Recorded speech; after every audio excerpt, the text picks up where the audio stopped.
Okay, so here's where the video starts getting interesting for the upcoming WRC game. And for those of you that don't know, Codemasters is developing the next WRC game for 2023 and onward for the next, I think, 5 or 6 years, something like that. They actually switched over from their old engine to Unreal Engine 5. This video is kind of showcasing what's possible for an off-road type game. So here we have chaos physics simulating rocks that tumble as we drive over them. Leaves bend out of the way.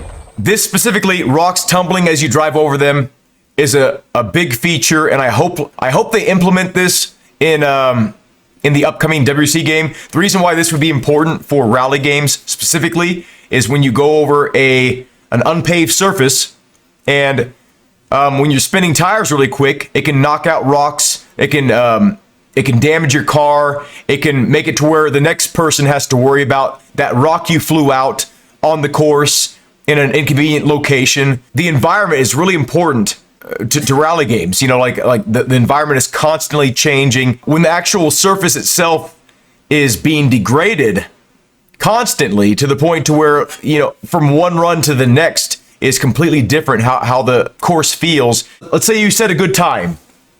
Right, you set a good time, and you get to choose where you are on the lineup for the next course, you know, the next stage. So you could choose to go second, and then have the first person scrub all the loose gravel off for you, right? Or you could go first in case you want to avoid a huge dust cloud or something like that, or you know it's going to rain later in the day or whatever. You know, there's a lot of different reasons why you want to go at certain positions, or certain, you know, like first, second, third. After you set a good time, like it'll matter more with this game engine, I think. So as long as they implement actual surface degradation instead of like how they did it last time, to where, like, you know, whoever goes next, it's just a little bit less traction here or there. If it was real time surface degradation and it was persistent, so that the next time you go on the course, you know, that rock is in the same spot, or this patch of dirt is softer here because someone spilled a fucking Coca-Cola on the course. You know, like, if it's persistent, that's going to be a really big deal for rally games. Let's go ahead and continue on.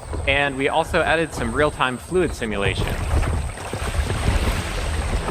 So this will be important for, you know, water crossings, and you know, some actual water physics would be nice. You know, instead of just like a splash noise and you know, a little bit of loss of traction. You know, to have it actually physically damage your car if you go too fast or something like that would be really nice.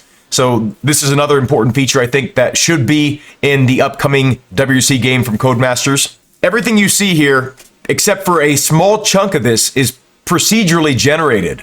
They're going to show you exactly how much of this portion they've hand modeled, and then the rest of everything you see here is just the computer interpreting from the basic art that was already done by hand, extracting that data and then spreading it everywhere in a logical and a sort of a natural way. For those of you that remember Dirt 4, Dirt 4 had a procedurally generated course mode, you know, like where you could do a stage, you set the distance of the stage, you set the location of the stage, you set how difficult you want it, and then it pulled from various chunks that they had pre-designed.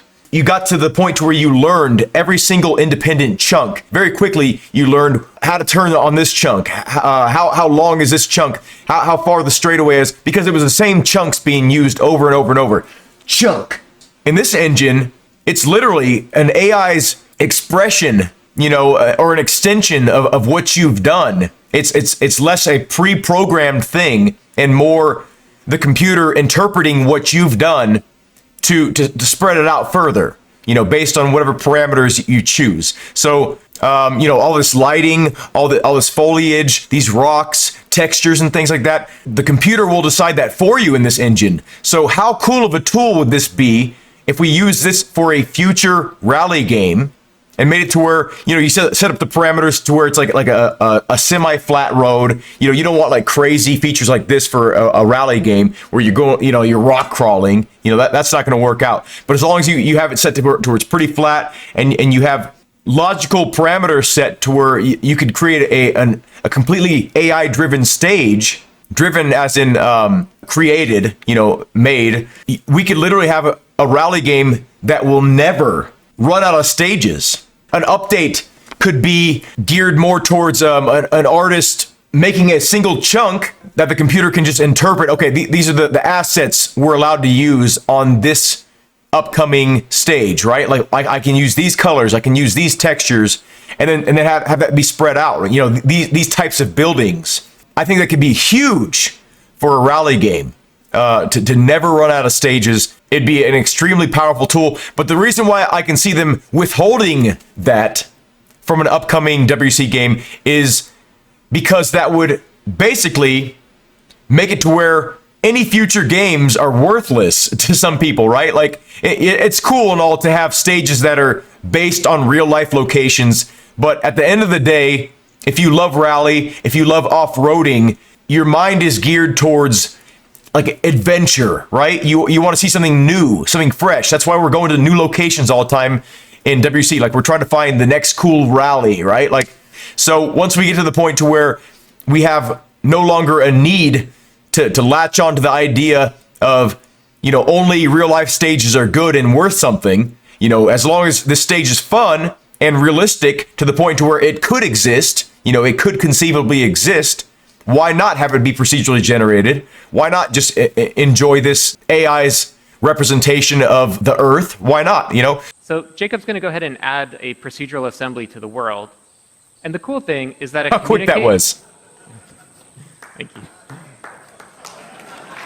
Yeah. Now see right here, like, look how it perfectly blended, right, with the environment. Like, it looks completely natural. So let's say a designer comes by, wants to direct the player to drive to the left. Jacob can simply move the assembly to the right, and everything updates to accommodate that change. Look at that. I mean, like, what a tool, in a good way. What a tool.